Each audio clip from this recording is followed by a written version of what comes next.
demandé de vous transmettre une parole d'héritage à l'occasion du 30e anniversaire du SASMAD. Pour moi, le véritable héritage vient de la transmission de notre histoire humaine et spirituelle dans ce qu'elle porte de valeur. Vous devinez bien que je vais vous parler de l'histoire humaine et spirituelle du service SASMAD. Je vais essayer de vous transmettre dans une synthèse rapide les principaux événements vécus par plusieurs d'entre nous depuis sa mise sur pied en 1992 et qu'André a bien voulu continuer après mon départ. Espérons que vous y trouverez plusieurs éléments de vie, de la saveur pour le présent et beaucoup d'espérance pour l'avenir. Je vous parlerai donc rapidement du lancement, du 15e anniversaire, du 20e et du 30e. Aujourd'hui, je me sens un peu comme Abraham. Comme il est dit dans les lettres de Paul, la foi est une façon de posséder ce que l'on espère, un moyen de connaître des réalités que l'on ne voit pas. Grâce à la foi, Abraham obéit à l'appel de Dieu. Il partit sans savoir où il allait. C'est pourquoi a vu naître une descendance nombreuse. J'ai toujours présenté le SASMAD comme un projet de foi et même un projet un peu fou. À l'exemple d'Abraham, je crois avoir répondu à l'appel de Dieu qui m'avait fait voir une réalité existentielle en 1991, c'est-à-dire la quasi-absence d'accompagnement spirituel des personnes malades et âgées à domicile. Étant infirmière de formation et religieuse, je ne pouvais accepter plus longtemps cette réalité. Comme chrétienne engagée, je savais que le Seigneur avait dit « J'étais malade, tu m'as visité » Matthieu 25, 36, et qu'il s'identifiait à ces personnes souffrantes. Il me fallait donc faire quelque chose pour y répondre. Dans la foi, j'ai quitté mon travail auprès des mourants à domicile, où je constatais chez les malades et leurs familles de réels besoins spirituels que le personnel n'avait pas le temps d'écouter ni d'accueillir dans leur souffrance intérieure. Les besoins du corps étaient traités parfaitement par les infirmières, mais ceux du cœur et de l'âme sont souvent absents, par manque de temps et manque de formation particulière pour y répondre. Je me disais intérieurement, mais où est l'Église? Pourquoi ne va-t-elle pas à domicile voir les malades? Puis finalement, est-ce qu'on croit vraiment que le Seigneur s'identifie à eux? C'est à ce moment-là, en 1991, que j'ai dit oui au Seigneur en acceptant d'aller travailler au diocèse de Montréal, afin de remplir cette mission si importante dans l'Église, approuvée par Monseigneur Turcotte. Comme Abraham, j'ai quitté sans trop savoir où cela pouvait me conduire, sans savoir avec qui travailler et par où commencer. Tout était à faire et j'étais seule. Je pouvais m'engager en raison d'expériences antérieures semblables et par des études pastorales universitaires. Encore dans la foi, mais dans l'espérance, j'ai attendu des signes. Ils sont venus assez rapidement et de différents endroits. Certains étaient criants de clarté et nettement en conformité avec le plan de Dieu que je devais découvrir chaque jour. J'étais vraiment mise à l'épreuve. Des épreuves, j'en ai eu toutes sortes. Recrutement d'un personnel qualifié, remise en question par les autorités, des objections par certains qui disaient « on n'a pas d'argent », d'autres me disaient « tu ne seras pas capable ». Enfin, tout ce qu'il ne fallait pas me dire pour me faire réagir. Donc, plusieurs défis à relever. En réponse, je répétais sans cesse au Seigneur « si tu veux de la visite, donne-moi des bénévoles et de l'argent, et moi je ferai le reste ». C'est vraiment fou de ma part, mais c'était ma forme de prière à ce moment-là. Avec le temps et malgré tous ces obstacles, le service prenait forme en se structurant solidement dans certaines régions. Il devenait plus clair que le service voulait offrir un accompagnement spirituel aux personnes en quête de sens dans leur maladie et leur souffrance. Les accompagner dans leur cheminement de foi, sans prosélytisme, était mon grand objectif.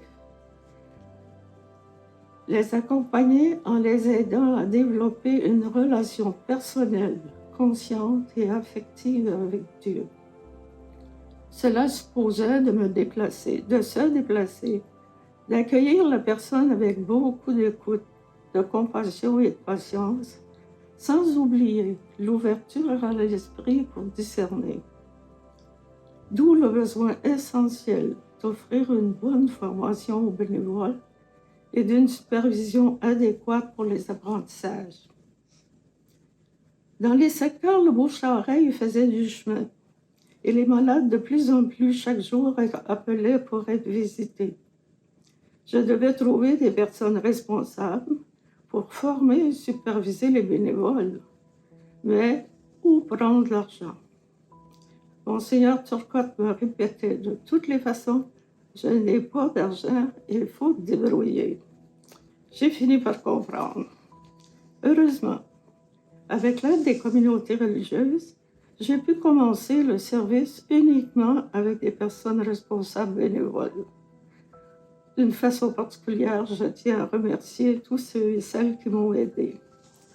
Par la suite, avec le consentement de Monseigneur Turcotte, même s'il n'y croyait pas trop, je me suis mise à quêter de l'argent durant une année entière, afin de mettre sur pied une fondation dont le seul but était de pouvoir, avec les intérêts générés, rémunérer un peu les responsables de secteur, étant assuré que tout le reste du service reposerait sur des partenaires bénévoles. La fondation appelée les Amis de Jeanne Mance a donc été mise sur pied le 18 novembre 1999, uniquement dans le but d'aller visiter et accompagner les personnes à leur domicile, leur apportant un support ou soutien religieux si désiré. Le nom de la fondation a été choisi en hommage à Jeanne Mance, cofondatrice de Montréal et première laïque missionnaire à Montréal. Une évolution rapide du service. Mais lors du lancement officiel du service, le 1er octobre 2001, en présence de M. le cardinal Jean-Claude Turcotte, le service comprenait déjà 11 secteurs de malades visités dans la ville de Montréal. Les personnes invitées et présentes étaient tous les membres du conseil d'administration de la Fondation, les vicaires épiscopaux, les membres du comité consultatif de la mission, les responsables des régions, plusieurs supérieurs majeurs, partenaires financiers, du personnel de 2000 et plusieurs bénévoles. Monseigneur Turcotte, tout fier ce soir-là, disait « Oh, tu es victime de ton succès, tu as le vent dans les voiles. » Là, c'était beau ce soir-là, c'était parfait. À cette occasion, j'avais présenté le service comme un enfant que l'on présente aux amis et à la parenté. Beau, fin, le plus beau du monde, qui ne demandait qu'à vivre et à grandir. Ce jour-là, Monseigneur Turcotte avait accepté d'en être le père, mais à la condition que je ne lui laisse pas sur les bras quelque temps après. Voilà pourquoi j'avais mis la fondation sur pied pour en assurer la pérennité. Rendu au 15e anniversaire, le service, toujours dans la même ligne de pensée d'un enfant qui grandit, était en pleine crise de croissance, un véritable ado. Les obstacles rencontrés furent nombreux et nous firent pire que quelques illusions, je dirais même plusieurs. Par exemple, croire que tous les membres de l'équipe évolueraient au même rythme. Croire que spontanément les curés soutiendraient le service. Nous pensions que ce serait facile de sensibiliser les conseils de paroisse à notre noble cause. Croire que le diocèse nous aiderait financièrement. Croyez-moi, tel ne fut pas le cas. De plus, plusieurs voulaient même voir changer l'orientation du service pour le rendre plus psychologique et social. C'étaient les problèmes de l'heure. Il fallait de nouveau sensibiliser les opposants à la spécificité de la mission auprès des personnes malades et en quête de sens à leur vie. J'ai constaté à quel point il est difficile d'implanter et de rester dans un projet de foi centré sur l'Évangile. Ce ne fut pas facile. Il nous fallait beaucoup d'audace parce que l'enjeu était typiquement missionnaire et avant-gardiste. Ça n'existait pas nulle part ailleurs. Il nous fallait faire preuve d'ouverture, de grande créativité, surtout dans nos publicités. Il était nécessaire de travailler pour devenir des partenaires complémentaires des C3S et des CLSC qui existaient dans les différentes régions. Mais croire surtout à notre raison d'être sans avoir à se faire pardonner d'exister. Nous savions que des personnes donnaient des soins physiques, psychologiques et sociaux, mais nous, du SASMAD, étions là pour offrir en présence des soins spirituels aux personnes malades et personnes âgées vivant à leur domicile. Nous avions la ferme conviction que c'était l'Église, en son ensemble, qui devait s'organiser pour être dans notre milieu une présence de tendresse et de compassion à l'égard de ces personnes. C'était le défi à relever et ça l'est encore. Puis vient le 20e anniversaire que nous avons souligné le 9 novembre 2012 à l'Oratoire Saint-Joseph cette fois. L'enfant avait grandi en sagesse, en grâce et en nombre de visites effectuées aux personnes malades. Il y avait de plus en plus de collaboration avec différents partenaires de la santé. À cette occasion, Monseigneur Lépine avait souligné l'importance du service d'accompagnement spirituel dans la mission de l'Église. Lui aussi était fier de la qualité et de l'expansion du service. 17 janvier 2013, par un froid glacial, ce fut le déménagement significatif de l'équipe SASMAD au 2e étage du presbytère Saint-Jude. Vous savez que les premiers malades, la première coordonnatrice, le premier curé qui était curé de la paroisse et le vicaire épiscopal venaient tous de la région nord. Ce retour aux sources prenait alors tout son sens. Après mon départ à la retraite en avril 2013, le service a continué à se développer sous les mains habiles d'André Dupré. Comme successeur, c'était à son tour de plonger dans un projet de foi et d'espérance missionnaire afin d'en assurer la continuité. L'année 2020 a été marquée par l'arrivée de la célèbre pandémie COVID-19. Leur service en a été profondément atteint dans sa forme présentielle. Il a fallu de nouveau être créatif. De là est née l'idée d'une ligne d'écoute téléphonique pour la population fortement atteinte. Cette ligne continue encore comme une collatérale au service. Mais avec joie, le service est revenu au mode présentiel de la visite à domicile. C'est le but du service depuis sa fondation et c'est aussi le pourquoi des généreux donateurs y contribuent encore généreusement. Saint Paul parle d'une descendance nombreuse. Est-ce que ça se met des féconds? Oui, puis je trouve ça merveilleux. Pour garder la symbolique de l'enfant a grandi, il est devenu ado vers le 15e anniversaire. Il a quitté la maison vers le 20e, puis est devenu parent à son tour dans d'autres diocèses. Nous sommes au 30e. C'est avec joie qu'on peut voir une certaine fécondité. Sous la direction d'André et de son équipe, la publicité, l'Internet, le site web et la réputation du service ont fait que d'autres diocèses ont demandé l'aide nécessaire pour implanter un service semblable dans leur milieu. C'est ainsi que commencèrent des initiatives de collaboration pour la transmission de la philosophie et de la spiritualité du service à des bénévoles de Québec, Ottawa-Gatineau et Valleyfield.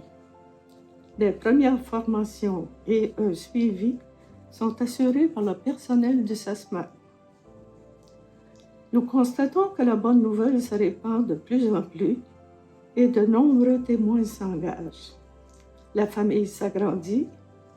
Dans le SASMAT actuel, il y a des médecins, des prêtres, des diacres, des infirmières, des religieux, des religieuses, des laïcs consacrés, des personnes associées et des couples.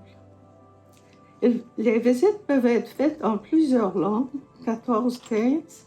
C'est une vraie joie pour tous. Merci à chacun et à chacune d'être là. Aujourd'hui, c'est le 30e anniversaire. C'est incroyable, il faut s'applaudir fortement. Le Seigneur doit être content autant que nous.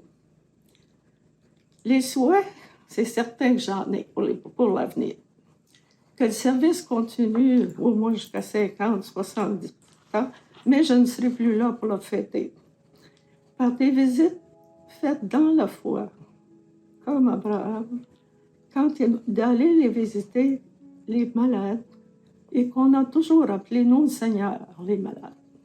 Là où ils demeurent, sur la rue Boyer, sur la rue Cartier. Ensuite, un autre désir, c'est que le bon présentiel soit toujours privilégié, qu'il soit reconnu comme un service complémentaire et essentiel dans l'approche dite globale des soins à la personne. Qu'il demeure dans son ancrage biblique initial de Matthieu 35-36, « J'ai été malade, tu m'as visité », qu'il soit offert à tous, autant que l'aide médicale à mourir est maintenant offerte rapidement. Beaucoup de personnes attendent nos visites. Il ne faut pas les oublier et continuer notre publicité. Si chacun pouvait identifier un autre malade, notre service pourrait doubler. On m'a demandé de vous laisser un héritage. Assurez-vous, ce ne sera certainement pas de l'argent. J'aimerais vous laisser sous forme de béatitude. Comme fruit sasmadique de l'esprit. C'est vraiment sasmadique. Bienheureux qui, avec amour, accepte d'être témoin du Christ à sa suite, en visitant, écoutant, accueillant, consolant, respectant la personne malade ou âgée là où elle habite. Bienheureux qui, avec amour, trouve son bonheur dans la parole de Dieu incarnée. Bienheureux qui, avec amour, accueille les personnes telles qu'elles sont, sans prosélytisme, avec un esprit ouvert. Bienheureux qui, avec amour, laisse place à l'Esprit Saint dans le cheminement de foi de chacun. Bienheureux qui, avec amour, sait rencontrer le Seigneur à l'intérieur de ses propres visites. Bienheureux qui, avec foi, espérance et compassion, sait se laisser toucher par la souffrance des autres. Je souhaite donc à tous et à toutes d'être des perles fines trouvées dans le champ du Seigneur qui acceptent de travailler pour le royaume du Christ. Enfin, pour chacune des personnes ici présentes, que nous puissions continuer notre propre cheminement de foi, là où nous sommes et selon les appels reçus.